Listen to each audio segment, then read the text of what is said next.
Corona వచ్చినప్పుడు ఇండ్లకెళ్ళి బయటికి రావాలంటేనే గజ్జుమన్నారు ఒక్కొక్కళ్ళు. వైరస్ అమ్ముకుంటుందని కాదుల్లో, పోలీసులు అరుచుకుంటారని.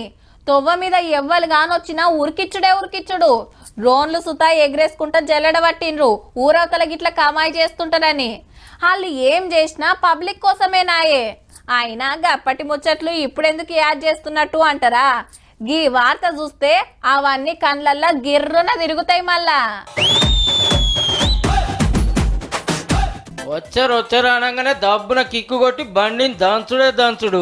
బండి వెనక పడి పోలీసారు ఉరుకుడు. పక్క పొంటికి అన్నం చూడుర్రి. పోలీసులు గెదుముతున్నా బీర్ కీస్ అయితే ఇడుస్తలేడు పో. ఇటు ముంగడ పోరల గుంపు వెనక మరల పోలీసార్లు అటు వైన్స్ కాడికి పోయి ఆల నడుచుకున్నారు. తొవ్వ మీద కూకొని ఫోన్లో కమాయి చేస్తుంటే గెదుముడు. దుకాణాల కాడ ఎవ్వరు కానొచ్చినా కట్టి అందుకునుడే. అర్ధమరాత్రి రోడ్ల మీద ఏం కమాయి చేస్తుర్రా అని తిరుపతిలో గీ తిర్ల గెదిమిన్రు పోరలను. ఇంట్లో సగం మంది మందు కోసానికి వచ్చినోళ్లే, తాగి ఇంటి తోవ పట్టినోళ్లే. అందరు తినిపన్నా మనోళ్ళు రోడ్ల మీద ఉద్దరు తిరుగుతుండ్రట.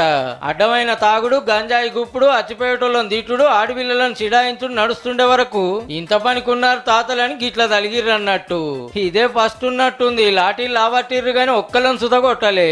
టైం దాటినాక దుకాణాలు తెరిచి ఉంచితే బాగుండదని ఓనర్లకు సుత దమ్కి ఇచ్చిర్రో మల్క. ఇంకో పారి ఇట్లా రాకుర్రా నాయన, ఉత్తపుణ్యానికి ఈపులు చింతపండు అయ్యేటట్టున్నాయి.